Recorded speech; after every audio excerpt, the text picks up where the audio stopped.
Assalamu alaikum, I'm Aisha and you're watching Samaa News. Here are today's headlines.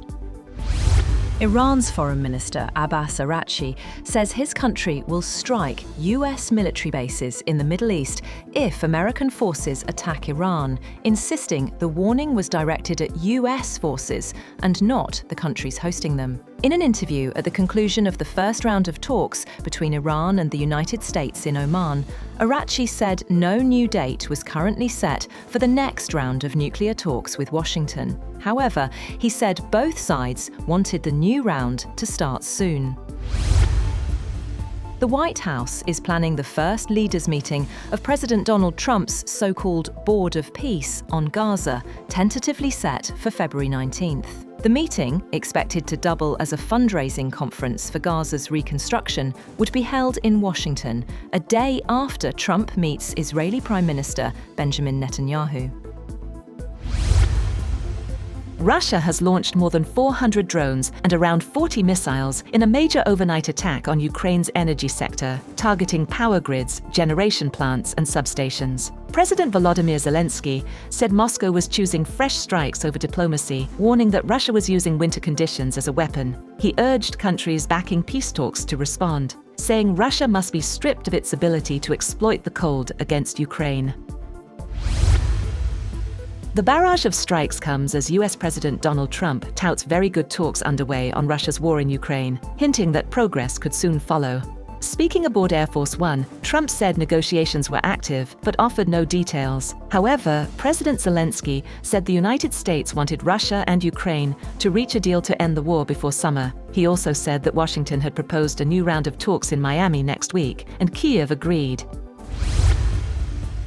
The United States and India reached agreement on an interim framework for a trade deal on Friday, bringing both sides closer to a broader economic pact. Under the framework, the United States and India will expand trade in technology products, according to the White House. Washington will impose an 18% tariff on Indian goods, the White House confirmed. India will purchase energy and technology products worth $500 billion from the United States over the next 5 years. A mass funeral was held in Islamabad for the 31 people killed in Friday's suicide bombing at Khadija Tul Kubra Imam Bagha, as fears grew of more attacks in the capital. The Islamic State group claimed responsibility for the attack as the death toll rises. Meanwhile, Interior Minister Mohsin Naqvi said 4 facilitators of the suicide attack, including the main mastermind, have been arrested in joint raids in Khyber Pakhtunkhwa. Naqvi said the operation targeted suspects in Peshawar and Nowshera and confirmed the mastermind is an Afghan national linked to Daesh. He said the attack's planning and training were carried out in Afghanistan and praised security agencies for what he called a test case operation, despite the martyrdom of a KP police officer.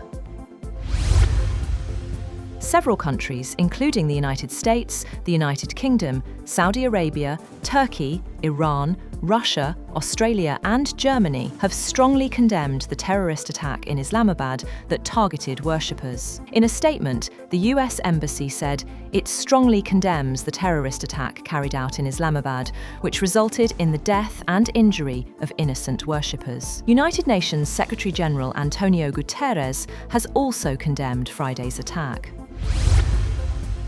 Australian authorities have warned protesters to avoid violence on the streets of Sydney during the visit of Israeli President Isaac Herzog on Monday, when he is due to honour victims of the Bondi Beach mass shooting. Police have said a large security presence would be deployed for the Israeli head of state's visit, following the December 14th attack on a Jewish Hanukkah celebration that left 15 people dead. Basant celebrations in Lahore entered their second day on Saturday. As evening fell, rooftops across the walled city lit up, with residents marking the festival in large numbers. The inner city presented a festive scene, as illuminated rooftops hosted barbecue gatherings, while kite flying continued alongside the celebrations. However, Punjab Chief Minister Maryam Nawaz on Friday cancelled all Basant-related engagements following a suicide blast at an Imam Bagha in Islamabad. In a bizarre incident of mismanagement, South Korean crypto exchange BitHum distributed more than $40 billion worth of Bitcoin to customers during a promotional event. The exchange said nearly all of the 620,000 Bitcoins were recovered within minutes and insisted the incident was not caused by hacking. Regulators called the episode a warning sign and said they are considering on-site inspections of BitHum and other crypto exchanges. And China has put the world's first urban, megawatt-level airborne wind turbine into stable operation, flying at 2,000 meters above the city of Yibin in Sichuan province. The S2000 system generated 385 kilowatt-hours of electricity in a single day, setting an industry record. Developers say stronger winds at high altitude allow the turbine to produce far more power than ground-based systems, effectively turning it into a floating power plant above the city. That's all for now. For more updates, visit www.samaa.tv. Thank you for watching Samaa News.